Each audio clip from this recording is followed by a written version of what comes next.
For plebs, by plebs, dropping the Bitcoin-only signal. Pleb Underground. Welcome everyone to the Pleb Underground.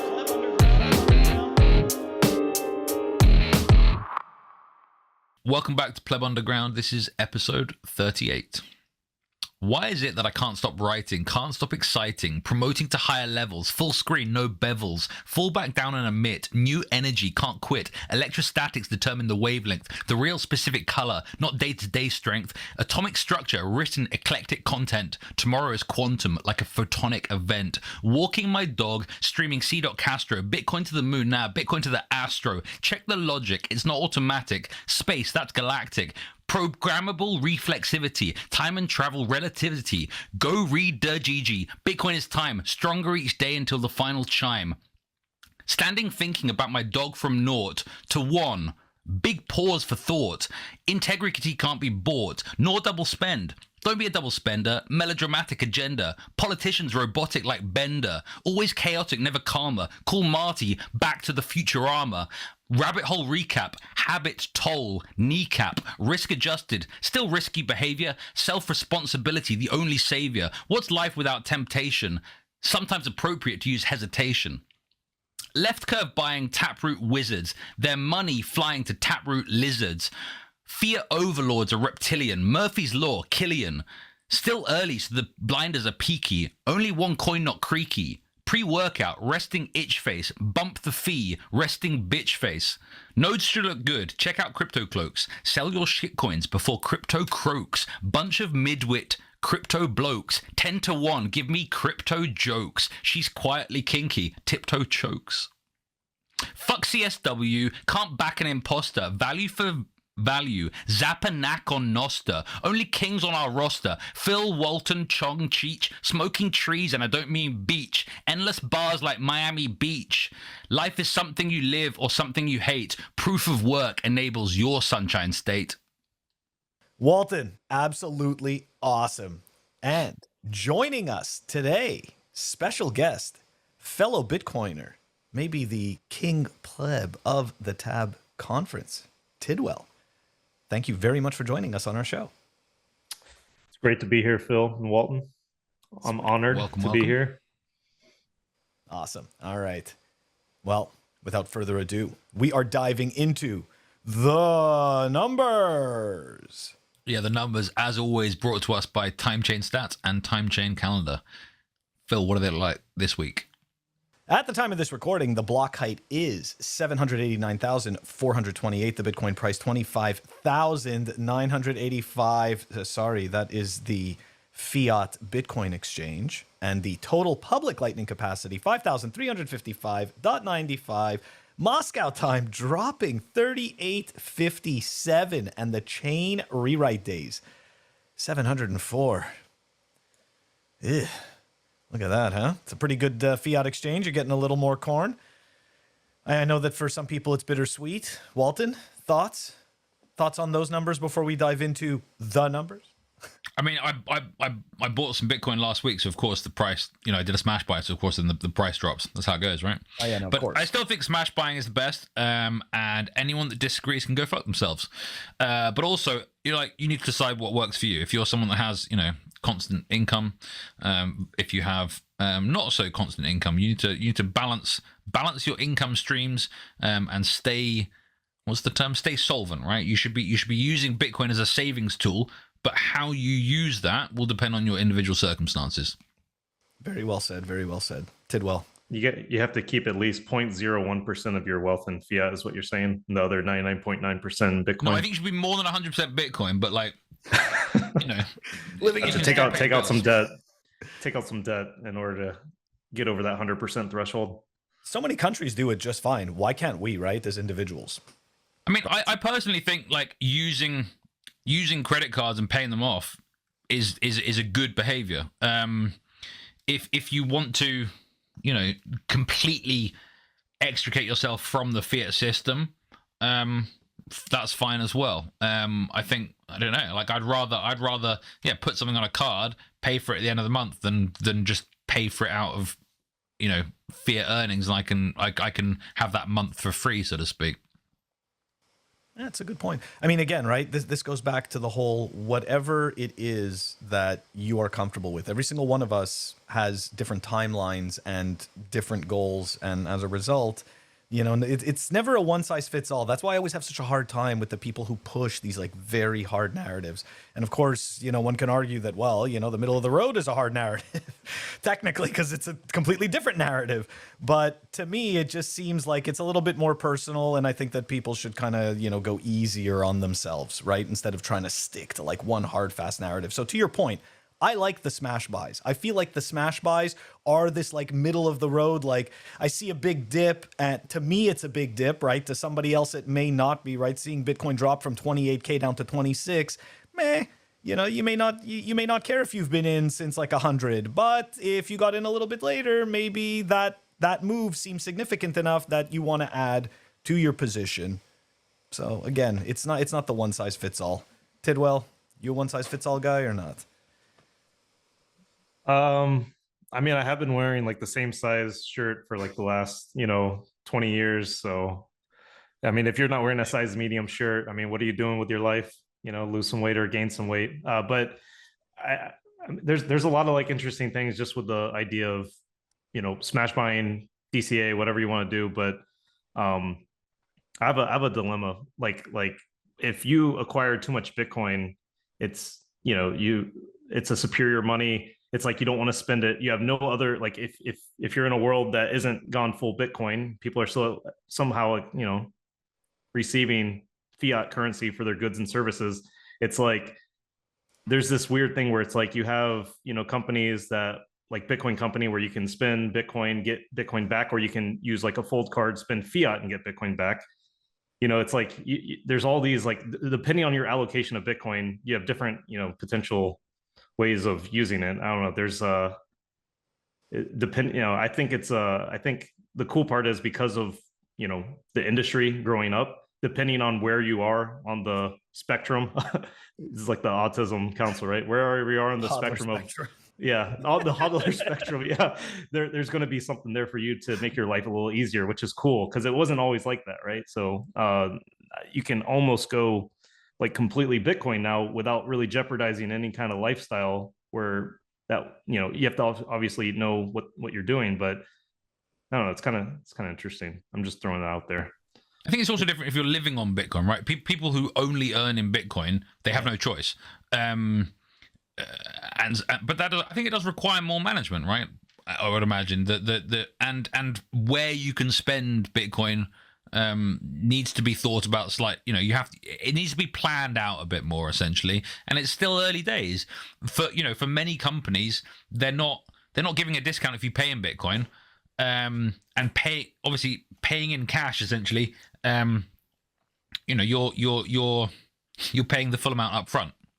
Again, there's trade-offs to these things, right? If you want to live completely off the grid, then maybe you don't want to have any credit cards. If you're a whale that only has Bitcoin and isn't earning any fiat, and just then you're going to be spending Bitcoin. But like for most plebs, they have to try and find a balance. They're working, they're earning fiat, and they're trying to accumulate more corn, and they do what they can. Man, very good points. Very good points. We're gonna switch gears though. We're gonna take a look. We heard a lot of bullshit narratives this week, right? About Bitcoin being broken, right? Bitcoin being broken with all the high fees. So for the numbers this week, I just want everyone to zoom out here. This is from Documenting BTC. The value and demand for space on the Bitcoin blockchain is nearing a record high with 325,000 plus transactions in mempools. Now, of course, fucking shitcoiners, man. Right. So we can argue, right? We can argue that this is the BRC tokens, the ordinals, all that stuff. Look, whether it's organic or not, the point is that it can be done. Whether we love it or hate it, it did draw more attention to Bitcoin, and I don't think that that's a bad thing, because this is part of in my eyes, part of the anti-fragile kind of argument for Bitcoin, right? Like, because let's face it, these guys, look, in my eyes, the BSVers, people can decide whether it's an attack or not. Like, I don't really care, but the people that are coming to produce these products, supposedly, I'm having a hard time calling them products, more like vaporware, vapor connections, whatever the hell you want to call it. It's just garbage. But like, shitcoins. Yeah, that's right. Shitcoins. Not even. But like these people, they were already enemies of Bitcoin, right? BSVers and all of these ethers, like the methers, right? This is ridiculousness. So look, at the end of the day, we are looking at a blockchain that, sure, the fees have gone up, but TikTok, next block, still getting mined, still able to send Bitcoin. Right, it's a block space market. It hasn't broken. So, but Tidwell, I read something this week that said that how I think specifically for BRC20 tokens, that it's inefficiently written. Like I can't remember the tweet, but it was someone saying, "Oh, if a software engineer that I hired did it like this, I'd fire them because it's just incredibly inefficient." I don't suppose you right, because I think they're using. Well, I haven't actually looked into it because I'm not interested in they're using JSON, maybe. Yeah, they're. Well, this is what I've heard from when I've asked about it, was that they're not really encoding in any kind of like efficient byte kind of thing, like what you would typically see with like a Bitcoin transaction, where it's very like you get like a bunch of like ones and zeros, and then you have to actually have like a library that parses and figures out what the hell this is. And what they're doing is actually, instead of encoding something at like a binary byte level, kind of thing, which would require a protocol to kind of decipher, they're actually just putting the JSON data in there, where it doesn't really require a protocol to figure out what it is, but that spans the data very large. You know what I mean? Because you're not like putting in like the ones and zeros and stuff and then figuring out what that actually means. Like a one could mean like, hey, my name's Walton. That's what a one means. But instead they're putting like Walton, anyways, yeah, that the whole thing with BRC20, I'm ignorant to. I don't understand. Ever since inscriptions happened, I knew Casey, so I knew about ordinals since like 2 years ago. But then the whole inscription things, and then how people want to use them, and then the stamps, and then the BRC20 stuff, I just stopped. I've just been too busy to actually get into it. So maybe I need some education here. But the thing that I heard was the way that these stamps and BRC20 stuff is working is it kind of like more or less creates a UTXO that isn't really spendable. It's more or less like a perma UTXO, which is something that I also saw, or not saw, but I also heard that there's an implementation fork off a Bitcoin core that someone's maintaining that just prunes all the stuff out. So if you run a Bitcoin node, it doesn't actually hold that data. And that there might be a consideration of running a version of Bitcoin Core that actually does the same thing, which kind of, this goes back to arguments all the way back from, Counterparty. And Counterparty, are y'all familiar with Counterparty? Yeah, I think Shinobi actually said this week, "Oh, well done, they've reinvented Counterparty." Exactly. XCP, right? Right. Counterparty, I think, came out in 2014, something like that. 2015, yeah. And the idea there was, I mean, you're not going to believe, well, maybe you know the story that you burn Bitcoin, right? So you destroy the Bitcoin to the one counterparty address. You can still look it up. It's still on the blockchain. If you type in one counterparty XXX, whatever the address is. This is how the original like Pepe's were done, right? Right. At first, it wasn't Pepe's. There's actually like, they're trying to make like card games. I think there's like Genesis card game or something. Anyways, there's the Pepe's became the thing for Counterparty, though. It very quickly it got associated with the Pepe's because of Bitcoin Uncensored, especially. Chris, Bitcoin Uncensored, was like the lead marketing person of Counterparty for like in 2016 or 2015 or whatever. He was like put in charge of it. So he really pumped it and talked about it for Bitcoin Uncensored. So that's how a lot of people, I think, kind of found out about it and like, or at least knew about it through the podcast. But Counterparty was just like, you burn it. Yeah, you burn it.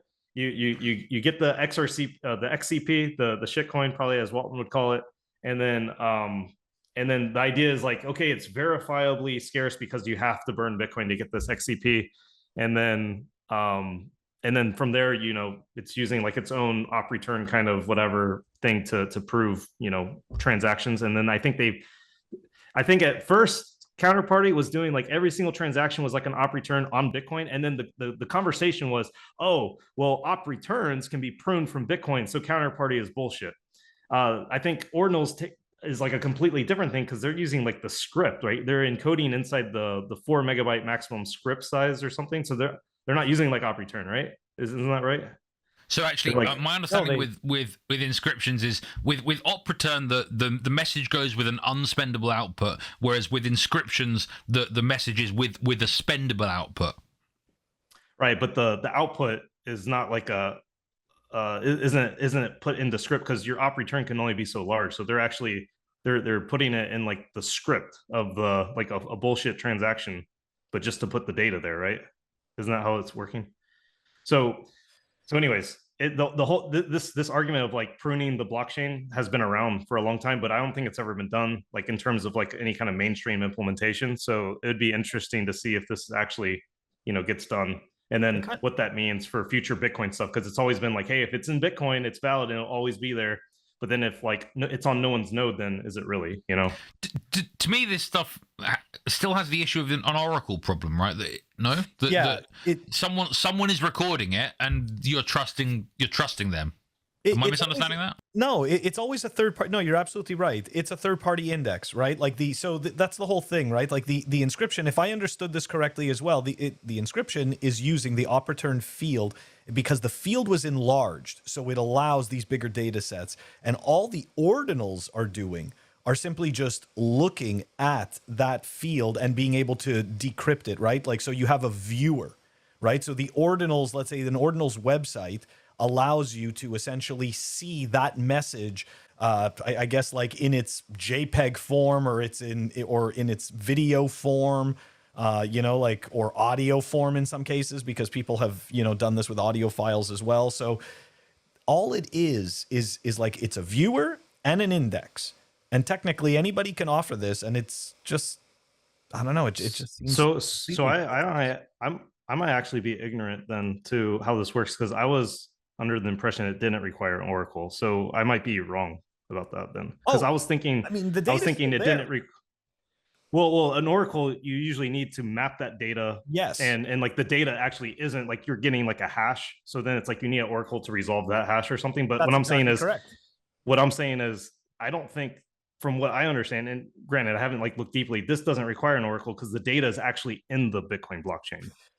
So the data's there, but it's raw, right? Like you can't, like, I mean, yes, you can see it. So you are correct. It is there, but like you can't really do anything with it. Right, but there's no database that's holding the data that's resolving these things. It's just more or less like a client to look at the data in a certain way. But you can create, like, typically with the Oracle, like, problem like I'm thinking of is like you have data that's like no way retrievable from the Bitcoin blockchain. Like you need that Oracle to provide that service. And in this case, but once again, the JPEG, right, isn't the thing that's being bought, right? Again, so I own this, but you don't actually own that. You own like a receipt of that picture or whatever it is. Well, using like the ordinal protocol.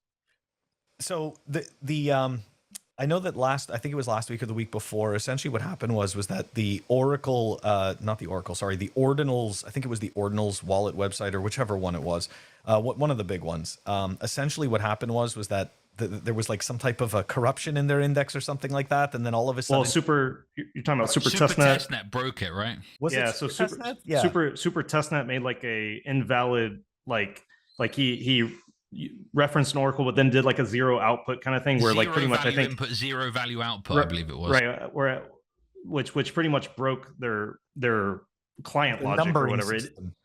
But it didn't like break. From what I heard from Super Testnet is like it didn't break the ordinal system, it just broke the viewer of the ordinal system. So so that's exactly it, right? The ordinal system is these viewers. Like it didn't like, so the inscriptions are all still there, right? Like that data in the op return is all still there, but the viewer itself, like that website, you're correct. Like it doesn't contain the data from that field, right? In a third party. But it is, and from everything I've understood, it's just a viewer and an index in order to be able to figure out like what it's pointing to when you type, the ordinal name or whatever it is, figure out what the pointer is and be able to show you that data. Right, but anyone can run that software potentially and then also do the same thing, versus an Oracle will have specialized data that won't be able to be reproduced so easily. You know what I mean? So it's like, I have a SQL database, I have shit in there that maps to the Bitcoin blockchain, use my service to then resolve what these images are, versus this is open source, I can run it and then resolve the images myself, you know, potentially. You know, obviously it takes time and energy, but maybe the Oracle is providing like the service of just doing it. But I still wouldn't.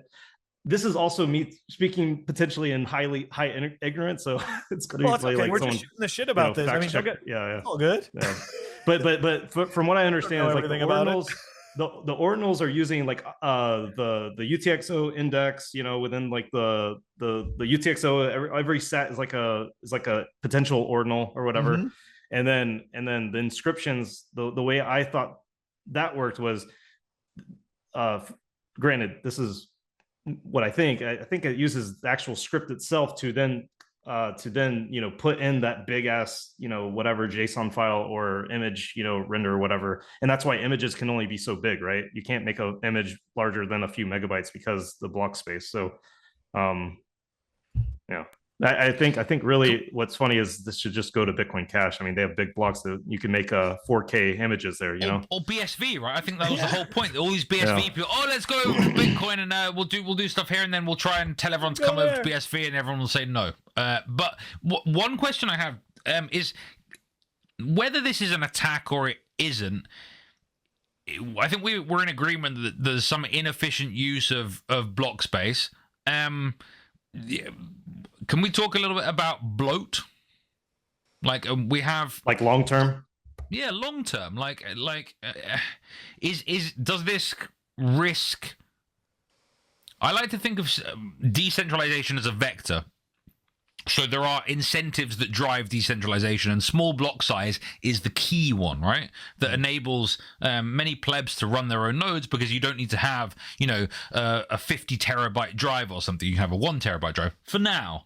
Yeah, what's going to happen long term? This is a freaking great question, man, because, you know, this was right. Okay, here's a trivia thing. Who was the biggest first offender of blockchain bloat? Do you know who that was? Are you going to say Satoshi? No, it was Eric Voorhees with Satoshi Dice. Right.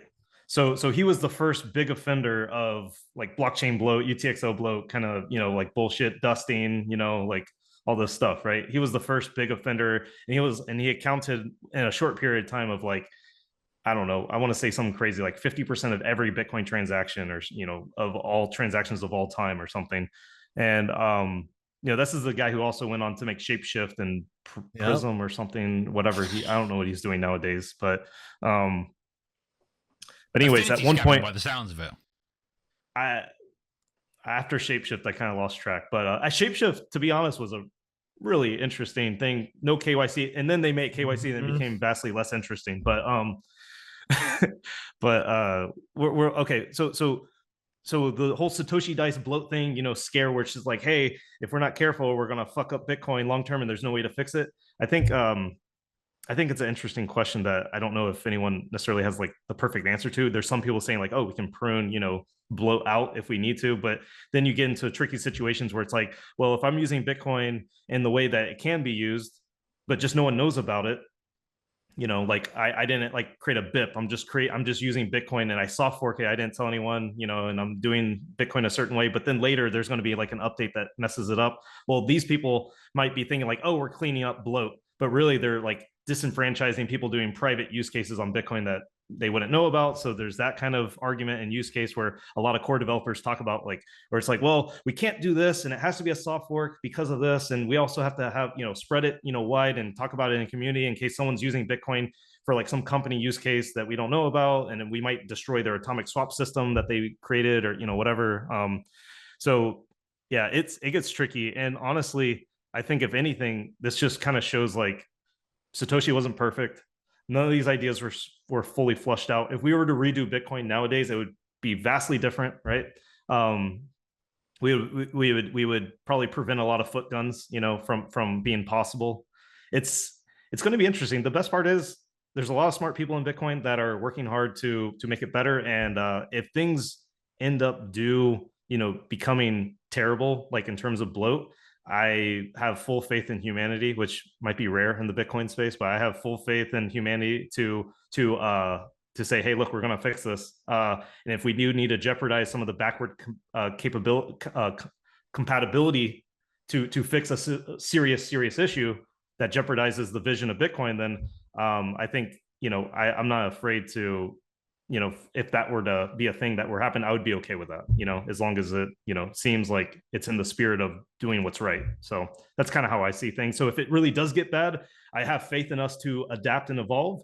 I don't really have this kind of like maxi idea where like the protocol is set and can never change. I don't really think that's realistic from a technical point of view, but I do like it as a vision and as a point, as a North Star, at least, you know what I mean? So that's kind of where I fall on that. Yeah, chain bloat is definitely going to be a nothing burger in the future. Although an interesting fudding point, right, for shitcoiners, right? They get to use that as a fudding point. Anyways, we're gonna wrap up the numbers and we're gonna move on over to our interview section. All right, Tidwell, this is where you're in the hot seat and we ask you questions about you. Let's go. I know about that guy, so I'm ready. So man, before we dive into the TABconf stuff, tell me what you do at Zebedee, because we I've spoken with I think it's Mandelson Duck, or I call him Mando after the Mandalorian. Yeah. He's an awesome but his handle is Mandel Duck. Mandel Duck, that's right. Right. So yeah, like you're at Zebedee. Tell me what's going on there. What are you guys doing that's absolutely awesome? Oh man, honestly, every day is like, it's kind of crazy because it's kind of cool to work at a Bitcoin company that has relations with all the other kind of prominent Bitcoin companies. So you get to know who's who of like who's building what, like kind of industry specific, and then so that's fun. And then it's fun. I'm running a couple teams at Zebedee, so I more or less helped start the company. I was like one of the first employee or so. Been with them since early 2020 or late 2019, and yeah, we've been building ever since we started. I think, as a lot of people know, with just video games, and then we kind of branched out into streaming, podcasts, kind of ideas. We're doing stuff with protecting people with a product called Shield. We have social media kind of efforts with Noster, and Fiat Joff works or is with Zebedee.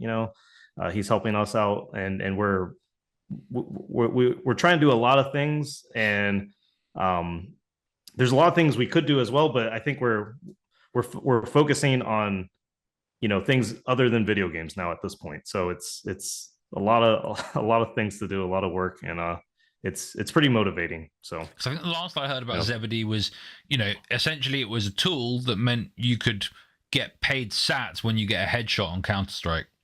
Yeah. But the best strategy. Grown some ways from there. Well, so what other games can people play now that have Zebedee integrated? Yeah, that's a great question. What I would recommend is, if you're trying to figure out all the games that are integrated with Zebedee, I actually don't know how to find all of them, like if we have some directory, but we do have promoted games on our app. So if you do download like the Zebedee app, which acts as a Lightning wallet, right, and your gaming wallet, and your as your identity wallet, custodial Lightning wallet, but you got like Lightning address, and so you can quickly withdraw, etc. So right, we're very custodial. We don't try to hide that. So if you have too much money on there, we do want you to withdraw it to your own node, to your own non-custodial thing. We think of it as like your hot activity wallet for these applications. So we're very tightly integrated into all these various applications and APIs and products. And the idea is it's a utility wallet that uses Bitcoin. So we're definitely custodial. We don't have any non-custodial products at this time, but I would like to say, sorry, go on. Oh, I was going to say, you did mention Lightning address. So something cool about Zebedee as well is we're responsible for Lightning address. So every time anyone who downloads the Zebedee wallet gets a free Lightning address URL. So you get a zbd.gg slash, your your username at zbd.gg, and then you can go to that website zbd.gg slash your username when you download. So it's really cool because if you're just trying to accept Lightning and you want a quick way to do it, you get a static QR code that you can put anywhere to receive Lightning. And that's like really cool because then it's like for onboarding people and to like understanding how Bitcoin works, like a static QR code is like very understandable. I can print it out. I can put it in my shop. I can have people, use it. You saw Pleb Lab in Texas was using it for people to get into the Pleb Lab, community center that they started in Texas is really cool. Yeah, actually, I've had zbd.gg/Walton for a little while. Yeah. So what were you going to ask? Yeah. I was actually the other question was from my recollection, you were one of the people or the person in charge of managing all of the liquidity across all the Lightning nodes and channels for Zebedee. I imagine that's quite a project, and I imagine it's grown quite a lot. Are you still doing it, or have you now passed? I am trying to someone else. Right. One of the teams at Zebedee handles that. I don't know if we have a team lead specifically. I don't know if he wants to be mentioned, but someone that we all know, box him. It's okay. Dearly, I like it. I don't know, but it's anyways, growing and there's a whole team. So that it's also when you're doing Lightning at scale. This is what they don't teach you in Bitcoin school is Lightning nodes so let's just be clear, like LND, the most popular implementation. There's obviously other implementations that are very good, like Core Lightning and async and whatever, like the Breeze SDK. Like there's various ways of doing Lightning, right? But LND is like the most used implementation, right? And that's primarily because they focus on their gRPC kind of API to make it easy to integrate with and stuff. So do you not think it's because it got bundled with a bunch of packaged things like Umbrel and others? Well, you have to ask, why did Umbrel, why did Casa, why did all these people pick it? Is because it's the easiest one to integrate with. Or at least that's my theory. I mean, maybe they just did it because it's like, oh, everyone's doing this, so I'll do it too. That might also be a factor. You could maybe blame Casa for this because Casa was the first one to package it up and send it out to people, and they used LND back in, what was it, 2019 or 2018 or something. This is the one where the cable like plugs into it. Yeah, that one, yeah. Oh man, yeah, it was rough back then, dude. It was brutal. Yeah, that was.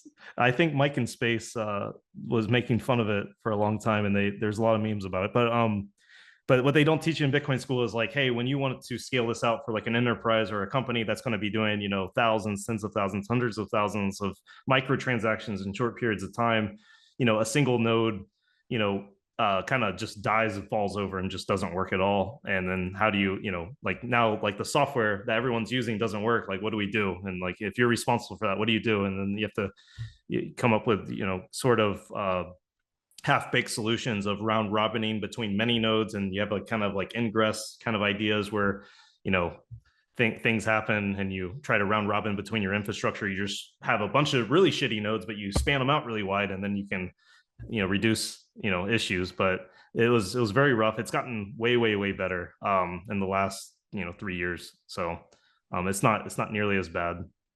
But yeah, I started doing that obviously for a little bit, but not really. That's not my main focus nowadays. Yeah. What's I don't know if you can speak on this topic, but what's the connection between Zebedee and Thunder Games? And for the people who don't know Thunder Games, they make awesome mobile games, Bitcoin, Lightning, essentially Lightning enabled mobile games, and you can essentially get paid sats to play games. But I feel like there's a very strong connection between Zebedee and Thunder Games. Am I wrong? Am I right? Right. Yeah. So that's, yeah, there's a lot of confusion actually, because Thunder Games and Zebedee, like all of us are pretty good friends. Yeah. With Jack and Des. So a lot of people think it's either the same company, yeah, or I know like one time Desiree got called CEO of Zebedee or something. Like I know there's been like some things like that, which I thought was funny, because these are obviously two separate companies, and also Thunder Games, I think, does a lot of its own infrastructure. I don't know if they're also using someone else, but they're not actually using Zebedee. I don't think. at the I don't core, think but they so. are using I saw a post yesterday where they're piggybacking off of onboarding users to Lightning address and then having them use a Zebedee account, which is kind of cool. That's cool. I thought they were Yep. making their own games, whereas Zebedee is more Yep. about producing the integration tool for existing gaming. I don't know what the term is. People who are already producing games for them to enable the Lightning integration, essentially. So Right. it's more of a white label product, is that, or can be used as a white label product. So we're not. Yeah, we're not quite. I would say a white label product. We're more like a generic API for Lightning that we focus, on video games and I would say like let's see, where was I going with this? In terms of like Thunder, using Zebedee or whatever, they're not like I would say like a developer Partner. user with like they're not like a partner or anything, but we still have like a close relationship. I think it's more or less like Thunder was like early enough in Bitcoin and Lightning where they kind of felt comfortable, like, hey, Zebedee is also still new. We kind of started at the exact same time. We're going to kind of do our own thing. Maybe eventually they use us more or whatever. I'm not sure. But the other thing is like Zebedee itself also kind of eats its own dog food. We have a small game studio, and we have like, the person you actually mentioned earlier, Mando, it actually runs that team. So we actually do develop games, and we do help people. That also helps us, prove out our concepts and help onboard developers when they want to use our API. It's like, hey, this is how we do it in our demo app, So we also, I know Mando made like the Mario Kart Bitcoin game. He's made like a Street Fighter kind of game. So there's been various, us eating our own dog food kind of examples there. I think I saw him do something with Super Mario Brothers, but I could be wrong. I feel like I saw a video a while back of like of a Zebedee integration with Mario Brothers, but I could have just been really ripped. Who knows? I feel like that was real. Well, you got to bring them on for episode, whatever. 39. Okay. Our next question, Tidwell. Well, episode 39 is going to be in 2 weeks' time because next week is Pleb Tacos in Miami Beach. That's right.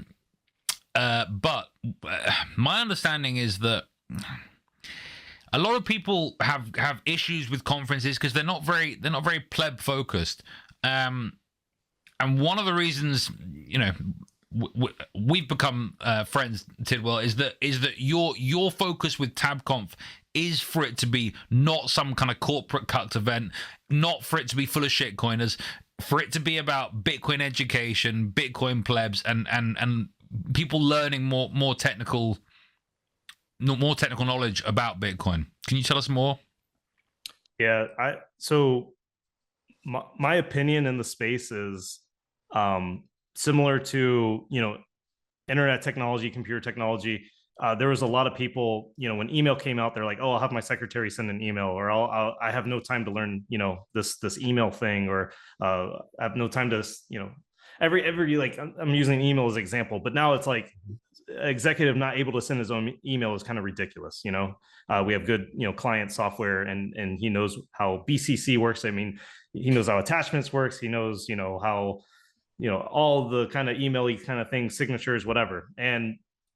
And I kind of see Bitcoin as the same thing, where it's like, no matter what level you're at, if you're at like a level 0 and you have like absolutely no technical expertise, you don't even own Bitcoin, there's something at TABconf for you.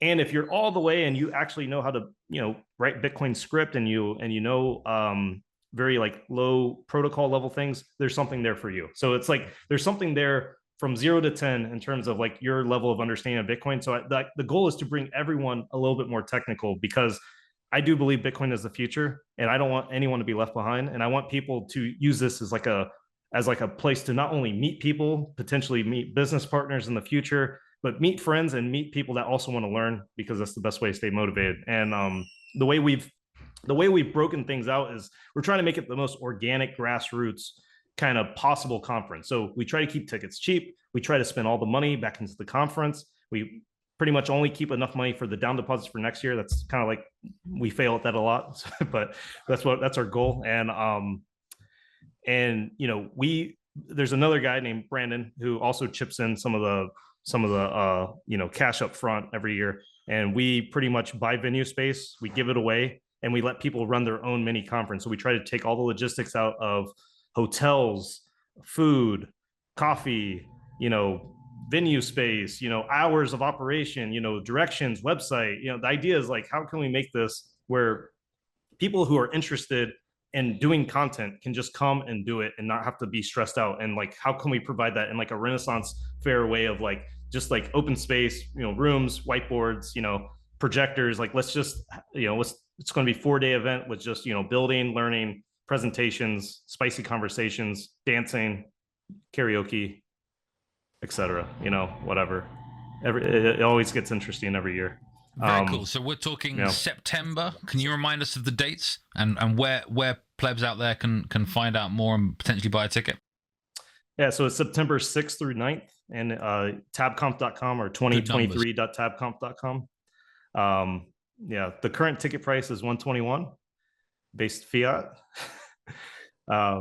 And yeah, so if you can only come a few days, great. If you can come all 4 days, great. Everything's included. It's all inclusive. You don't have to buy a separate ticket for this event or this party or this, kind of area of the conference. It's all like open. We just, obviously, if you do come, just respect each person's area, because it's like, if you're, for instance, let's say PlebUnderground's like, hey, we want to come to TABconf and set up a little area and start interviewing people. Like, we want to be able to facilitate something like that for you guys. You know what I mean? And if respect their area. And it's like, if you go into the bit devs room, don't start taking pictures because they have a no photography kind of policy. So it's kind of like things have worked out so far. So we're kind of just seeing how things function organically. So do you think you're the most sovereign conference there is?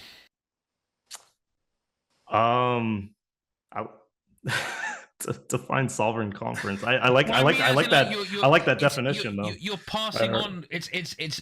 You're not saying, oh, we own everything. You're saying, look, we're trying to provide the space and let people kind of provide what they can provide. Right, we're trying to be non-custodial with non-custodial. Yeah, exactly. Yeah, it's a non-custodial sovereign conference, but we do, we try to take care of all the unnecessary overhead, like security, water, coffee, food, and just give space for people. It's like, if you want to run a 2-day event, it's like, this is the space to do it, because TABconf is just a wrapper around great ideas and great pretty much conferences within it. And we do try to run a main stage that we film, but that's pretty much the only organization we do, and that's like a fifth of the conference or less. Yeah, man, it's cool. I'm excited this year. I want to see what people bring. Sometimes people bring stuff I'm not expecting, and I want it to be something where it's like, things are unexpected every year, and like, people we allow people to be creative. We allow people to come in, do their own thing, and try not to micromanage. In terms of like, sovereign, non-custodial, transparency, I guess you could say, we are using GitHub this year. So GitHub, so if you want to have a talk, a panel, if you want to pitch an idea like, hey, I want this panel to exist, I don't want to be on it, I don't want to moderate, but I want to hear this. The idea is, we're trying to have people do public submissions to our GitHub project, which is just 2023 TABconf, and you can look at all the issues, you can upvote them. The idea is like, how do we remove the responsibility of us picking all the content for the main stage even? So we're even trying to make that more community driven, where if you say like, hey, this topic is super interesting, upvote, or, there is no topic that I'm interested in.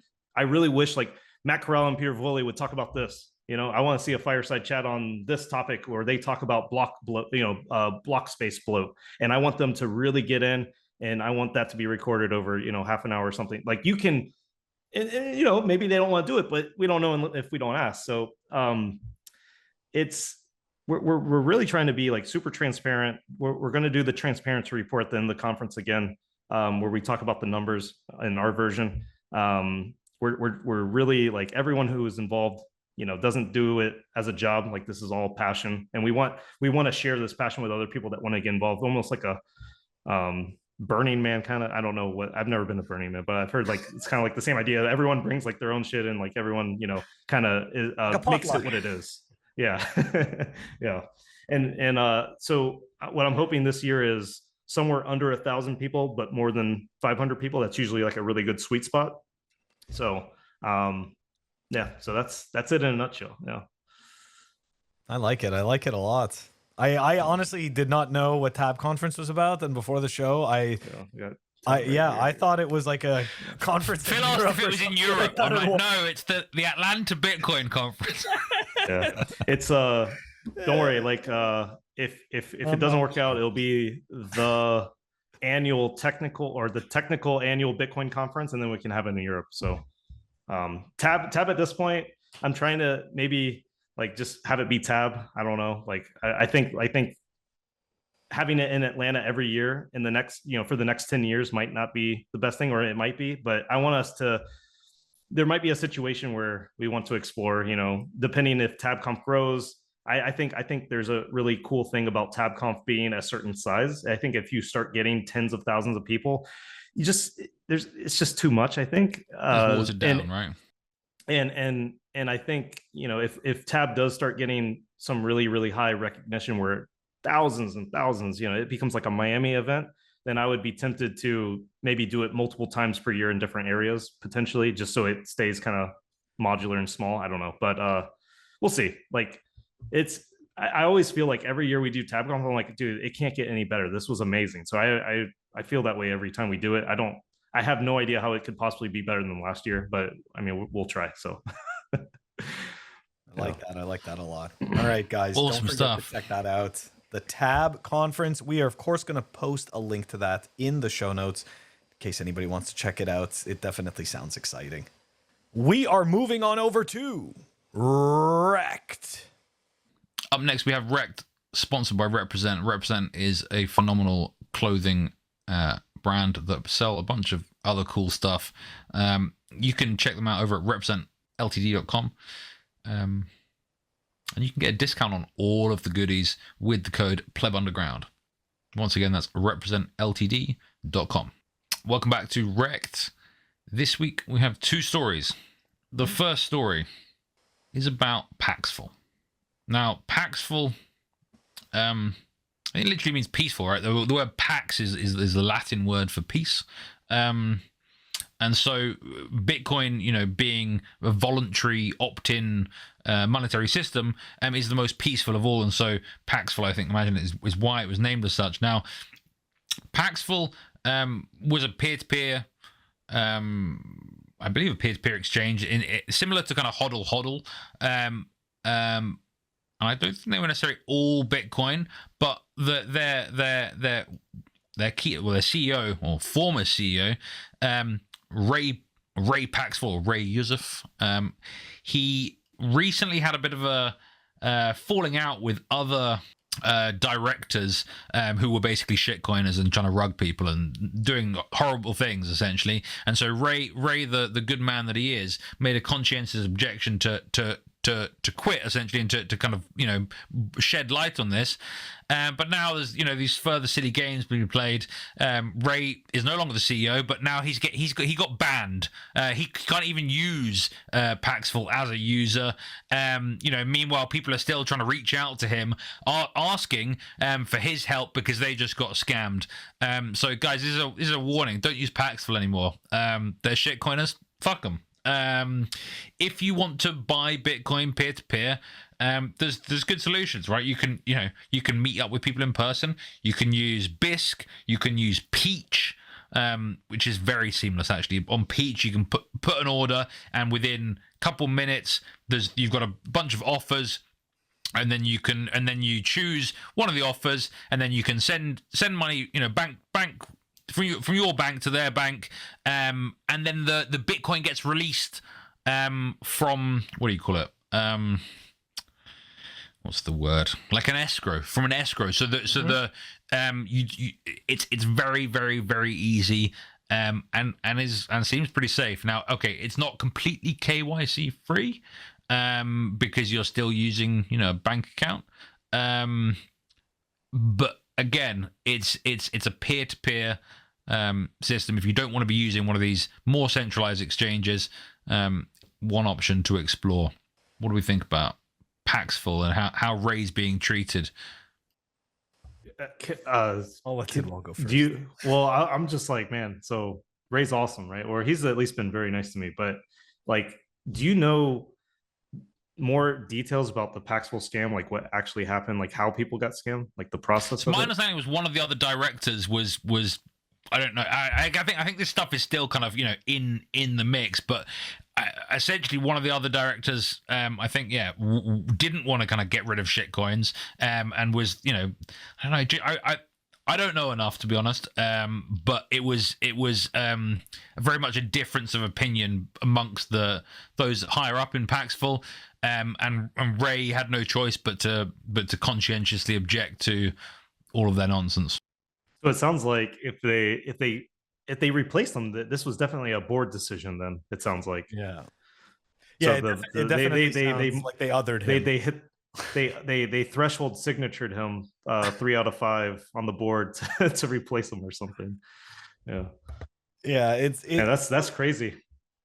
It's kind of a weird situation, right? Because I feel like a month ago he was like the hero, right? He was like, hey, we're gonna help out all the Celsius bag holders that got screwed. And then all of a sudden you kind of see this type of behavior start to happen, and now it culminates in him just getting booted out of paxful. And now not only that, but to the point where he can't even use his own account. I mean, you ready for the conspiracy? Yes. But so he put one thing that he did though was he put this was back in April, he put 99.9% of his shares in paxful into a public trust to make every frozen account whole. Mm-hmm. This kind of thing doesn't happen, right? This just doesn't. His former partner apparently wouldn't release the funds, and so Ray covered them himself. This is interesting. Help me understand, because this sounds very like philanthropic or whatever. Like, this sounds like he's being a philanthropist here. Like he's like he saw a bunch of people in jeopardy, like they didn't have liquidity to make them whole or something, so he had his own he wanted to put his stock into a trust to help make the customers right, but then that got rejected, so then he put his own money into that trust. Is that what you're saying? Yeah. Here, take a look. This is. I remember when this happened, I was like, "Wow, I'm super shocked," because so far every single quote unquote crypto philanthropist has turned out to be a scammer. So it's kind of interesting, I mean, Sam Bankman Fraud was also a philanthropist and just wanted to give it all away. I mean, in this case, that's totally different, but still, it's a level of philanthropy that we've never seen, and it's kind of, yeah. Is that legit?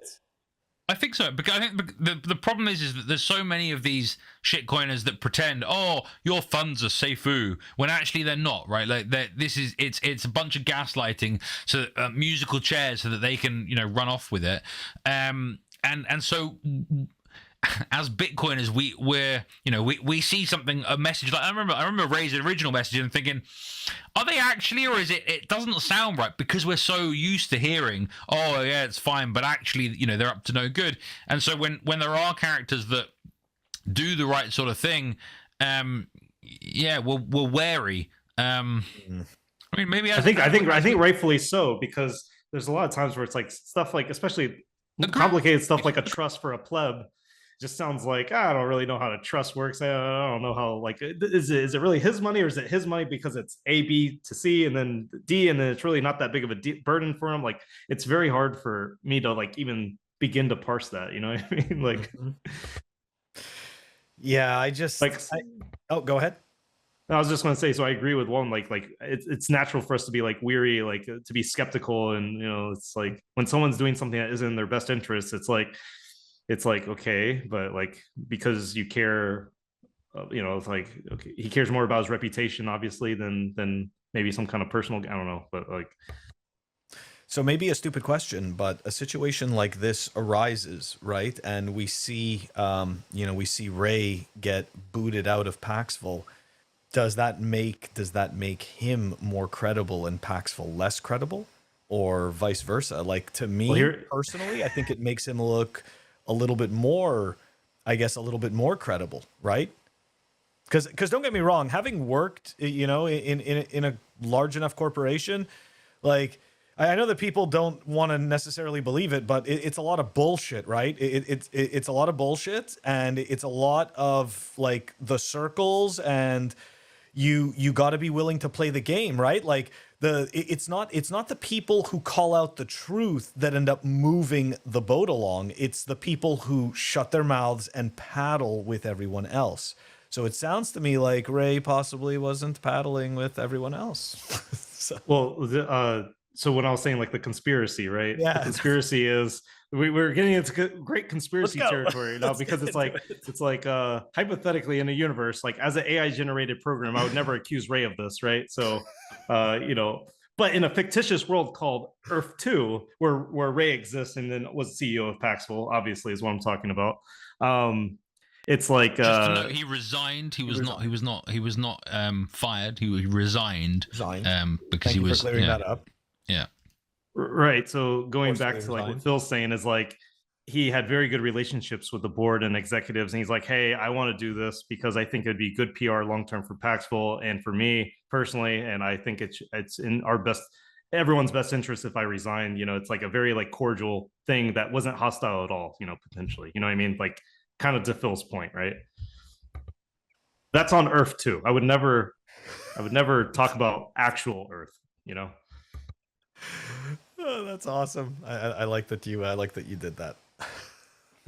Okay, so I have one further story in Rekt this week, and it's not exactly about Bitcoin, but it is about free speech. Bitcoin, Walton. It's always about. It is about free speech, which, as far as I'm concerned, is what Bitcoin is. Now, Elon Musk, whatever, he bought Twitter a while ago, and a lot of people had some hope. I don't really know why, because he's a big business, and big business is big government, right? Like it's all of these giant businesses and business people. They have to build relationships with states.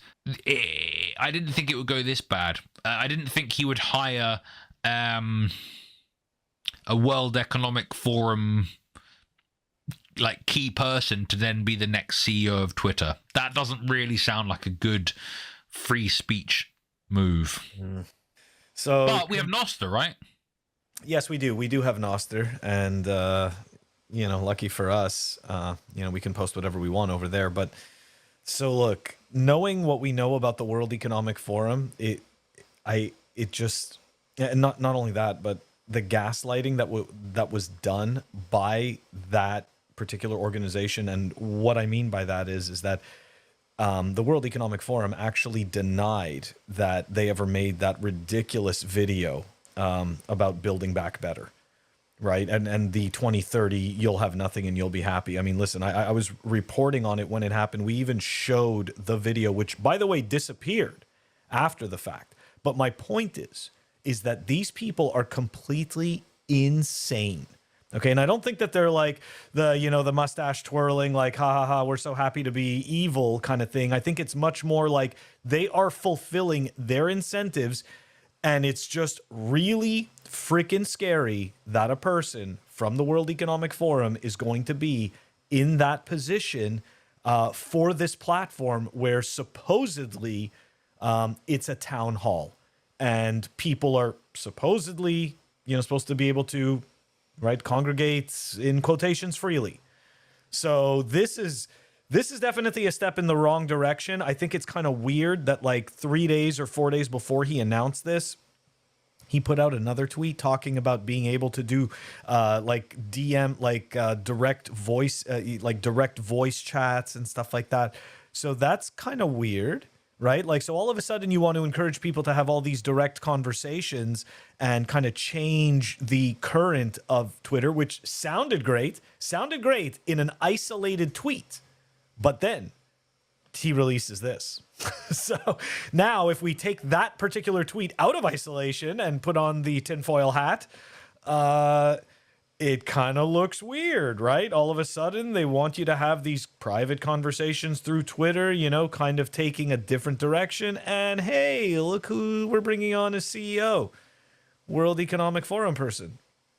It's weird. Just Didn't saying. he say there's encrypted messages, but don't trust them yet, or something like that? Yeah, I mean, like, really? Like, encrypted by who? Encrypted by him, right? Like, It's like WhatsApp is encrypted, right? But are you trusting Facebook with the end-to-end? You know, only Twitter has the key. Only Twitter has the key to decrypt that data. Okay, is that and you can trust them. You can trust them, and you can trust the World Economic Forum. So all of this is really, you know what? We're just paranoid. Tidwell, I'm nuts, huh? Or I'm nuts, but maybe right about this. Yeah, man. I think we're all nuts here. I think we're right to be. I don't think anyone. I mean, if they maybe didn't use such beautiful people in the video of "You'll have nothing and be happy," we might have forgotten it. But they had the most beautiful people, like so happy, like just smiling, just like smiling. You're saying that you're down with the campaign to make Bitcoin sexy again because we need to attract people that have high time preference and just need nice things to look at. Is that what you're saying? I'm saying it's your Bitcoin responsibility to do 121 push-ups every single day until you have six-pack abs. And if push-ups aren't getting you abs, then I guess you're just gonna have really strong arms. Like, I think it's your goal to be as healthy as possible if you're a Bitcoiner. It's your duty as a Bitcoiner. So yes, become more attractive. You could do 121 press-ups, push-ups, and actually 121 is the price of the ticket as well. So if you reward yourself with $1 per push-up, you too can go to TABconf. If someone can film themselves, the first person to film themselves doing 121 push-ups without a break gets a free TABconf ticket. Yeah, that's fair. I don't think anyone can do that though. that's quite a lot. Like, try though. That's quite a lot. Yeah, I'd love to see some attempts though. Like, you know, someone's gonna. You can maybe you know, it's either 120 first one to 121 or whoever gets the highest count. You know, we'll do it that way. That's pretty fair. Okay, guys, you heard it here first. Free tickets TABconf if you can do more push-ups than the whole of Bitcoin Twitter. Very nice, very nice. All right, Walton. I think that wraps up Rekt. What would you say? Yeah, I say fuck shit coins. That's right. Fuck shit coins. It's so crazy, man. It's like Jack Dorsey just might be like so giddy right now that he just left. I mean, it's like the fact that like Elon was so, and the funniest part is Tucker Carlson just like yesterday said like, oh, I'm going to use Twitter as my freedom of speech platform. Like this, you can't make this. Classic. You can't make this any more ironic. You know what I mean? Like. Tucker Rekt. Oh gosh. Really, like Tucker is the wrecked one here, right, Walton? He really is the wrecked. A little bit. All right, guys. We are moving on over to the Hopium. The Hopium is brought to you by CryptoCloaks. Check them out. CryptoCloaks.com. Also serving Europe. CryptoCloaks.co.uk. Awesome 3D prints by a Bitcoiner. Check them out. Here is the 3D printed grenade where you could store an open dime, get the bigger one, and you could store a signing device / hardware wallet. Use the code PlebUnderground for 5% off, and that's at CryptoCloaks.com. Use PlebUnderground for 5% off. All right, I think we've got some pretty good Hopium. We are going to kick it off with the Hopium charts of Hopium charts. That's right. Before there was Plan B, and this is funny. This comes from actually fellow Bitcoiner Flacco, who reminded me about this. In all honesty, I haven't seen this page in a very long time. Here we go, guys. That's right, guys. This is the original Hopium rainbow chart. Trololo's 2014 logarithmic regression projection. Okay, guys? So look, not saying this is going to happen.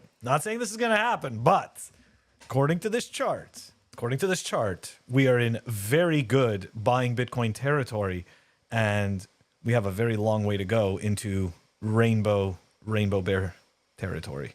So, guys, these are stacking days. Stacking days according to this Hopium chart. Now, before we move into the rest of the Hopium, look, I'm not a follower of Plan B. I was blocked many moons ago because I think Hopium charts like this are extremely dangerous. And I think that as human beings, we tend to look for patterns even when they may not exist, right? I mean, time may break a pattern. Time can break any pattern.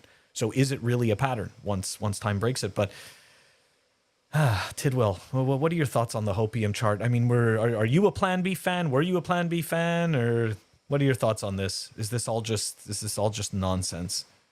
I don't know who Plan B is. That's okay.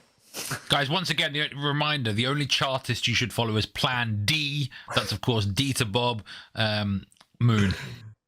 I'm a big fan of if you want Bitcoin to moon, build something to help build something to help do for one person that might be making a meetup group in your town if there isn't one for Bitcoin, making a company to facilitate some service. It's just like I really like the idea of like, this thing isn't going to build itself.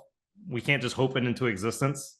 It still takes people to get this thing going. So there's still a lot of work to be done. There's still a lot of opportunity. So I kind of like, whenever people start doing rainbow charts, I've never seen a rainbow chart, but like triangles, and like in lines and stuff. I'm just like a TA, right? It's just like, I feel like a lot of that makes perfect sense when you show it, when it's for your time range, but then it's like, okay, you're backdating these lines. Like, what about, how right are you going forward? And I'd probably argue for men. Yeah, it's astrology for men, as I've heard. But I think your comment though is the real Hopium signal. I think that's right there. You hit the nail on the head. You really want to see Bitcoin moon. You want to see it get adopted. If you can build on Bitcoin, build on Bitcoin, build around Bitcoin. That is absolutely correct. Well, thank you, Phil. Oh, you're welcome. I see we're still following Yellow's 3 rules of the bear market, that we stack, that we fight and we build, or we talk about building. Very good, sir. Very good. All right. Well, we're going to move on to some more Hopium. We're going to move on from the building to the little bit more number stuff. Here we go. That's right, guys. This is the explanation for Bitcoin's fiat exchange rate drop. Okay, this was.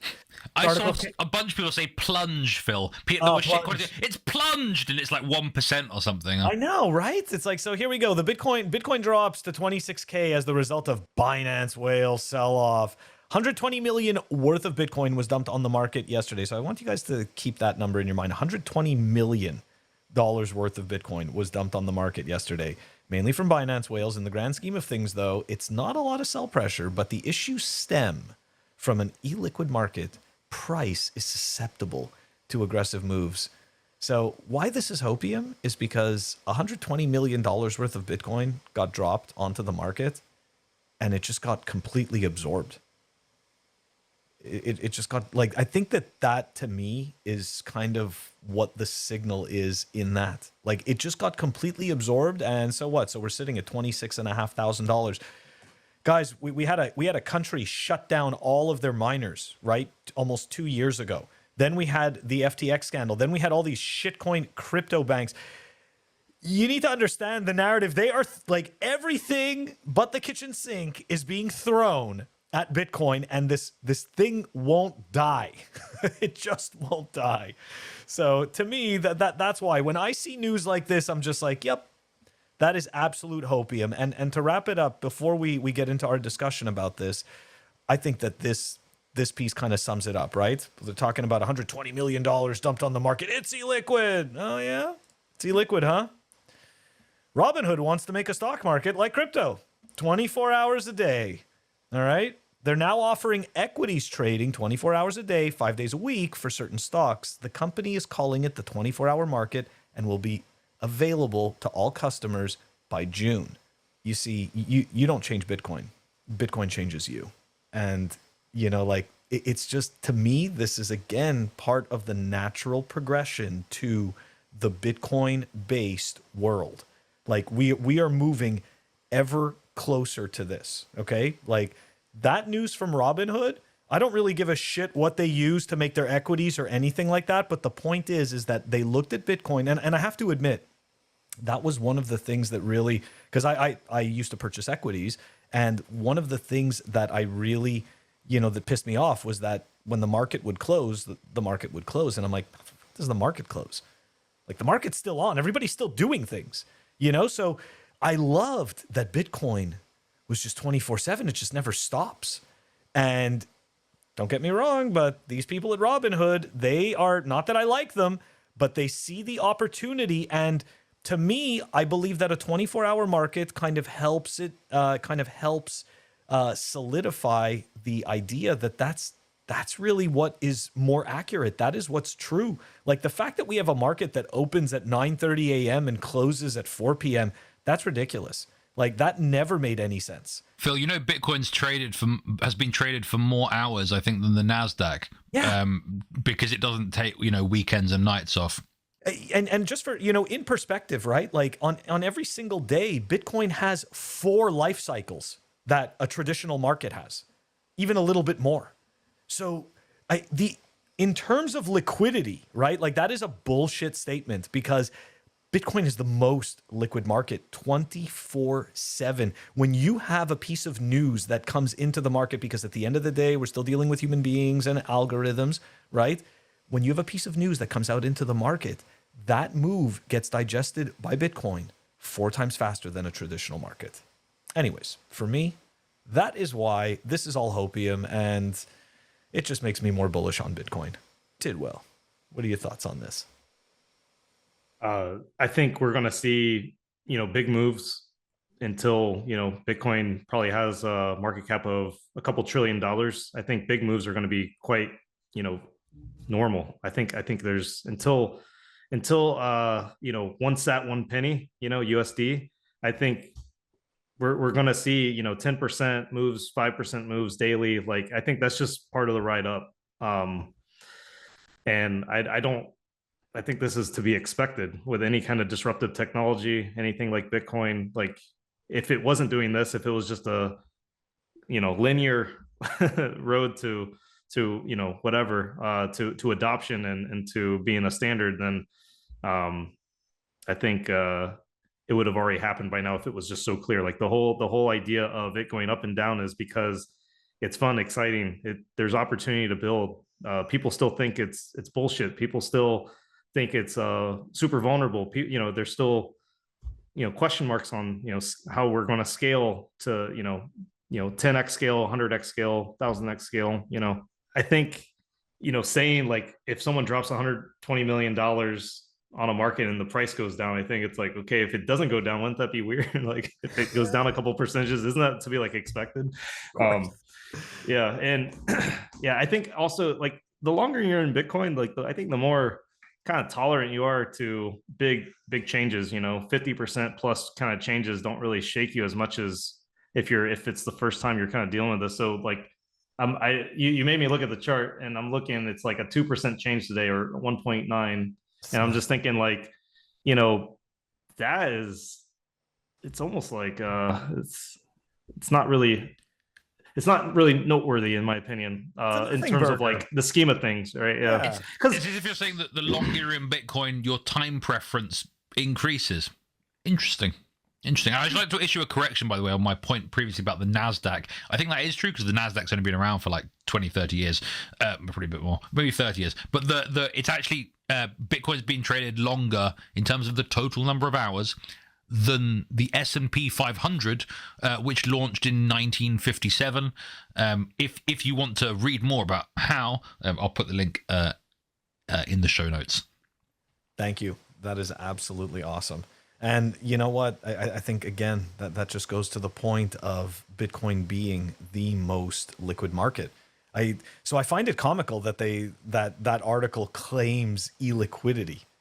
Right? Like it's just absolutely ridiculous. And I want to go to your point, Tidwell, about the percentage jumps, right? I think that people can't actually grasp Bitcoin over $1 million USD in fiat exchange. And I think that people really, you know, to see a fluctuation of like 300 or 400K in a day, that's going to be nothing. It's going to be absolutely nothing. So to your point, it is a nothing burger, but to the other side of it, I think your point is also embrace the volatility of Bitcoin, right? It becomes your opportunity. If Bitcoin wasn't volatile, there would be no room. Corporate America and, you know, fiat whales would have already soaked up all the opportunity. Like the idea that there's still some question marks gives us a chance to be part of this, future, at least have a bigger slice. So Yeah, I like, to you know to what? me, it is That's one a of the good point. most liquid markets, and the reason we get these big moves is because actually, Because it is you can liquid. always buy and sell Bitcoin. And so if you're Exactly. I don't know, if you're a fund that owns, I don't know, a bunch of different stuff, you can't sell it at whatever, like, but you can sell your Bitcoin first. And so I think when we see, I don't know, liquidity events, or we see bigger kind of market forces happening, you see moves in Bitcoin first because of its liquidity, because of the fact it can be traded all the time, and then we see it recover first as well. You know what? I think you make a very interesting point, and that is exactly it, right? Like, and that to me is that is the symbol of its liquidity. The fact that you can do that. I mean, there's no market, to me anyways, there's no market in the world that you can do that as a retail user, right? Like in order to move, let's say a sizable amount of money, you either have to have special permissions, right? You need to have special permissions, or you need to be in the right circles. But with Bitcoin, you just need Bitcoin. So I don't know. Anyways, yeah, that was the Hopium segment, guys. And actually, that also wraps up this episode of Pleb Underground. So don't forget to like and subscribe. Don't forget to check us out on our audio only platforms, Apple Podcasts, Spotify, and Anchor. If you want to stream us sats, check us out on fountain.fm. You could stream us sats through Breeze. Tidwell, shill your stuff one more time. Where can people find you? Tell us about the Tab conference. You'll never find me on Twitter. I'm Mike21, but it's very confusing the way I spell it. It's Mike20 and then a 1. And then 20 and then a 1, right? Yeah. We'll put it in the show notes. Good luck. Yeah, good luck with that. And then everywhere else, I'm pretty much Tidwell. TABconf is September 6th through 9th. Get those push-ups going. I expect everyone to be ripped by the time TABconf comes around. Yeah, I mean, check out Zebedee, download our wallet. Let me know what you think. And, just remember the S&P 500 dropped 20% in just a few weeks in 2022, around August and October. So I guess it's illiquid as well. So it's an illiquid market. Yeah, that's all it is. All right. Well, yeah. And thanks for having me. This has been awesome. Thanks. Awesome. All right, Walton, how do we wrap this one up? We'll see you at Pleb Tacos next week. Miami Beach. If you're interested, contact us. But also, fuck shit coins. That's right. Catch you all next week, people.